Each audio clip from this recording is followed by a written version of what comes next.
Ja, das ist natürlich ganz häufig gebunden an organisatorischen und ganz streng eng getakteten Ablaufplänen. Und wenn ich mich an die Zeit zurückerinnere, bevor ich Mama geworden bin, hat mir das natürlich jemand vorgegeben. Und es war im meisten Fall eben mein Trainer, der gesagt hat, dann und dann bist du da, dann und dann findet folgendes Training statt. Und ich habe mich aber vor 4 Jahren bewusst dafür entschieden, auch meine Heimat zu verlassen und mich so ein bisschen selbst um mich zu kümmern, mehr Selbstliebe zu pflegen und natürlich auch so ein bisschen zu erkunden, okay, was tut mir gut, welches Training kann mich besonders pushen oder welches Training passt mir besser, als das in einer Trainingsgruppe eben passt.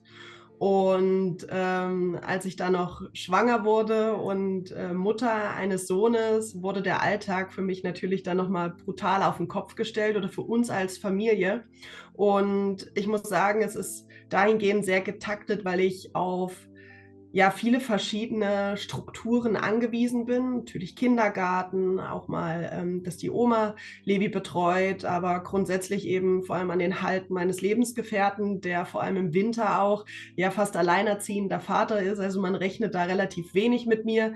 Ich komme ja meistens auch, wie es die Jahre zuvor schon war, nur zum Wäschewaschen nach Hause und bin die Tage danach dann schon wieder unterwegs. Natürlich eine emotionale Trennung, die man da vollzieht. Wir haben uns bewusst dazu entschlossen, dass die Jungs zu Hause bleiben und Levi mit 3,5 Jahren eine Routine sich aneignen soll, einen eigenen Alltag. Und ich empfinde es für Kinder ganz wichtig, dass sie ja, feste Züge oder festen Umkreis eben haben. Und ich mag es selber schon nicht, von Woche zu Woche aus der Tasche zu leben und von einem Hotel ins nächste zu ziehen. Das halte ich auch über die Zeit und über den Winter halte ich das gut aus. Aber einem kleinen Kind würde ich das jetzt auch nicht zumuten wollen. Von daher wäre das dann nicht nur eine Belastung für mich und die Familie, sondern auch für das ganze Team.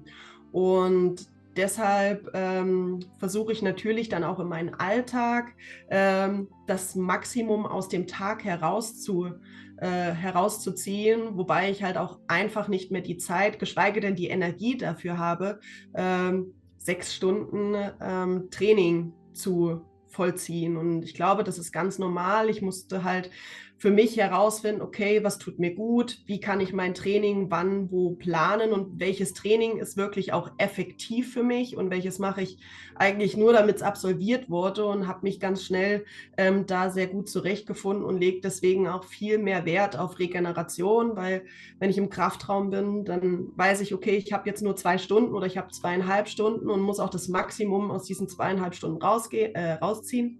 Das kann durchaus dann auch mal viel anstrengender sein, aber ich genieße es auch umso mehr. Und wenn ich dann nach Hause komme oder Levi aus dem Kindergarten abhole, brauche ich halt bei seinem Temperament und bei seinem Bewegungsdrang mindestens 120% nochmal, um seinen Wünschen da auch gerecht zu werden. Und da ist man am Abend ziemlich platt. Von daher habe ich sehr viel Wert auf eine noch gesündere Ernährung, auf die Belastung, die den ganzen Tag inklusive Kind eben einfordert, Regenerationszeiten, viel mehr ja, auf mich selber zu achten. Es hat sich auch gezeigt, dass ich weniger krank werde, weniger Infektanfälligkeit dafür habe. Und das macht mir nicht nur Spaß, sondern ich habe auch entdeckt, dass ich nicht mehr so krass fokussiert nach der Nadel im Heuhaufen suche und mich permanent an den Gedanken binde, wirklich perfektioniert und die Beste zu sein, sondern finde ein gutes Timing zwischen Wettkampf und meinem privaten Leben, und das gefällt mir sehr gut.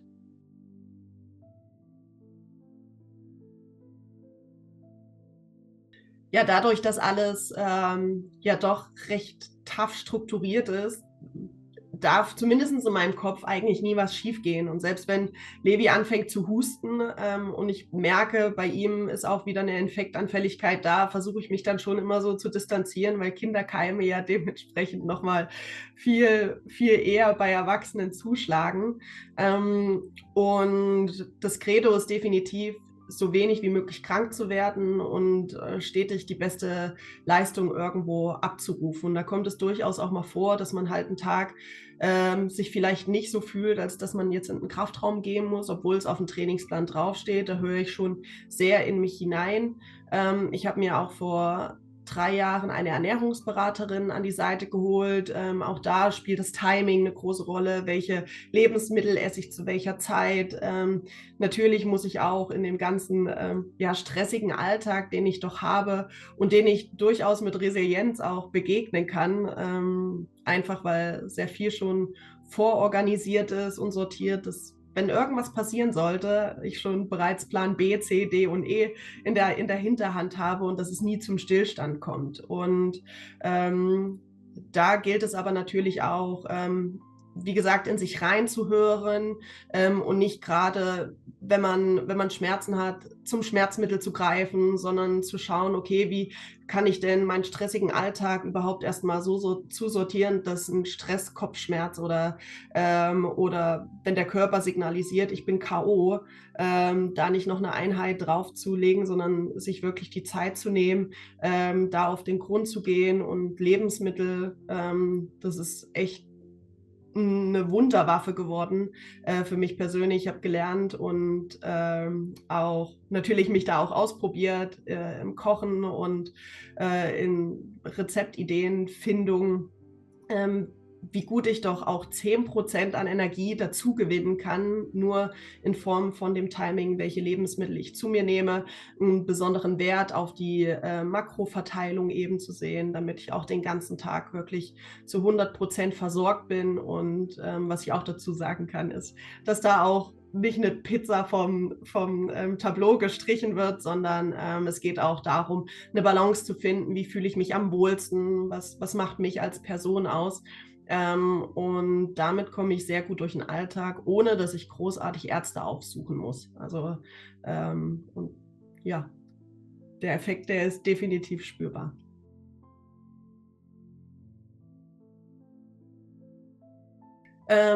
Ich kann ganz gut ausschalten, dass wenn ich zum Wettkampf oder zum Training bin, dass ich auch wirklich in dem Moment dort vor Ort bin. Das heißt, es kann immer überall irgendetwas passieren, aber wenn ich im Training bin, bin ich da und dann möchte ich auch den Fokus eben darauf legen. Deshalb habe ich mich ja auch ganz bewusst entschieden, dass Levi und Chris die meiste Zeit eben dann zu Hause sind, auch bei Wettkämpfen, weil es eher auch ja so meine Rituale durcheinander bringen würde. Also ich bin da schon sehr strukturiert in den Lehrgängen, nehme mir sehr viel Zeit fürs Frühstück zum Beispiel oder für die Mahlzeiten, suche nette Gespräche auf, einfach das, was mir selber auch gut tut. Und ich empfinde das auch sehr wichtig, das für sich selber zu tun und sich selber auch Zeit dafür zu nehmen, auch mal das Telefon beiseite zu lassen, den Fernseher auszuschalten und wirklich mal tief durchzuatmen. Es muss nicht immer eine Meditation sein, sondern einfach mal 5 Minuten aus dem Alltag sich zu entziehen und sich mit sich selber zu beschäftigen. Das habe ich schon als Schlüsselerlebnis auch ja für mich entdeckt, auch wenn der Alltag in unserem Haus oft Lärm oder es sehr turbulent zugeht, dass ich dann einfach auch einen guten Partner an der Seite habe, wo ich sage, hey, ich brauche jetzt mal 5 Minuten für mich, ich muss jetzt mal kurz durchatmen oder ich möchte einfach in Ruhe einen Kaffee trinken, einfach ja so eine Self-Care zu pflegen und sich Zeit für sich selber zu nehmen.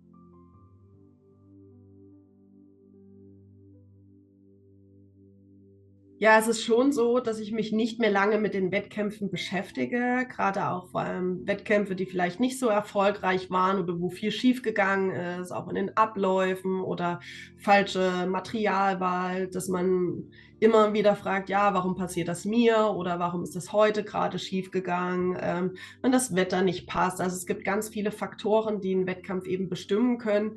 Mittlerweile ist es so, dass ich mich, also wirklich, ich rodel ja super gerne. Ich habe wieder sehr, sehr viel Spaß am Fahren gefunden, auch in dem Umfeld, wo ich eben zu Hause bin, wo ich trainiere. Ich weiß zu jeder Zeit, dass mir der Rücken dafür freigehalten wird. Und sobald der Wettkampf vorbei ist und ich in meinem Auto sitze auf dem Weg nach Hause und dann muss ich noch nicht mal losgefahren sein, sondern weiß, okay, die Taschen sind gepackt, und gleich geht es nach Hause. Dann bin ich auch nicht mehr die Athletin, sondern dann bin ich schon wieder die Mama und freut sich auf zu Hause. Und mein Sohn, der fragt überhaupt gar nicht nach, welchen Platz ich gemacht habe oder wie ich in welche Kurve reingefahren bin oder dass die Startzeit nicht so pralle war, sondern der freut sich einfach nur, dass ich wieder zu Hause bin. Und es lässt mich schon schneller vergessen, dass ein Wettkampf eben vorbei ist, und bin dann schon wieder eher auf den Gedanken des nächsten Wettkampfs und was ich besser machen kann. Also die Prozesse sind viel schneller verarbeitet, und von daher ist das doch schon etwas, was sich sehr geändert hat.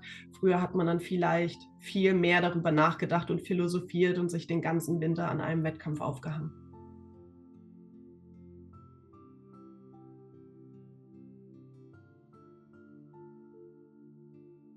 Ja, dass das natürlich ein langer Prozess ist. Nicht alles wird von heute auf morgen funktionieren. Ich versuche ganz oft durch die Augen meines Kindes zu schauen. Es ist oft mit Geduld, ähm,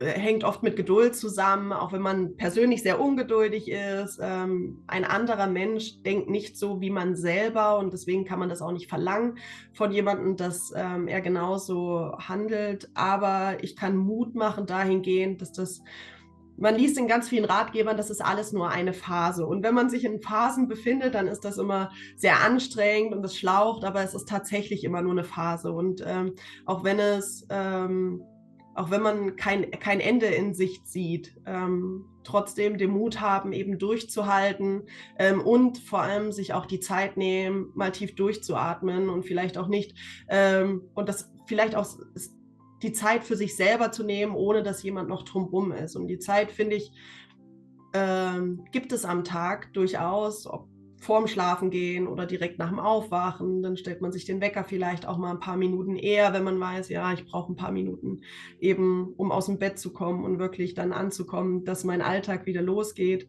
Und es ist alles realisierbar, und schlussendlich entwickelt sich auch eine innere Ruhe irgendwo, dass alles, was passiert, auch aus bestimmten Gründen eben passiert, und mich eigentlich nur noch stärkt für zukünftige Situationen, wo ich meine, bisher nicht dafür gewappnet zu sein. Und mittlerweile, wenn irgendwas unverhofft passiert, das schiebe ich einfach beiseite, und da geht mein Alltag ganz normal weiter, und ich finde die Zeit, das auch zu bearbeiten. Genau, und dann einfach mal versuchen, sich auch wieder auf das Kind oder auf das einzulassen, was dann auch wirklich Spaß macht im Leben, weil das ist die Realität.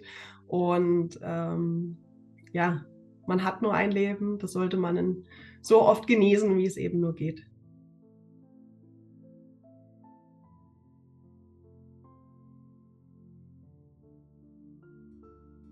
Ja, ist natürlich jetzt ganz besonders, dass ich die Disziplin gewechselt habe. Ich bin abkommend im Winter im Damen-Doppel zu sehen. Hoffe auch, dass das bis zu den Olympischen Spielen geht. Auch das ist mit einigen Herausforderungen ja bestückt und auch nicht immer leicht. Aber meine neue Partnerin und ich, wir finden mit Sicherheit einen tollen Weg, auch genau in dieser Ruhe und in unserem Tempo dort zu arbeiten, dass das sehr erfolgreich werden kann. Davon bin ich überzeugt, und ich bin auch von unserem Können dahingehend überzeugt. Den Rest ja, entscheidet sich dann im ersten Winter, und da wünsche ich mir schon für die Zukunft oder träume natürlich davon, uns den Traum zu erfüllen, bei den Olympischen Spielen 2026 dabei zu sein. Und dann wird es auch Zeit, den Schlitten oder beide Schlitten an den Nagel zu hängen. Mein Lebensgefährte, der freut sich auch schon drauf, dass er dann endlich die Zeit findet, natürlich auch seinen Träumen so ein bisschen nachzugehen, die er sehr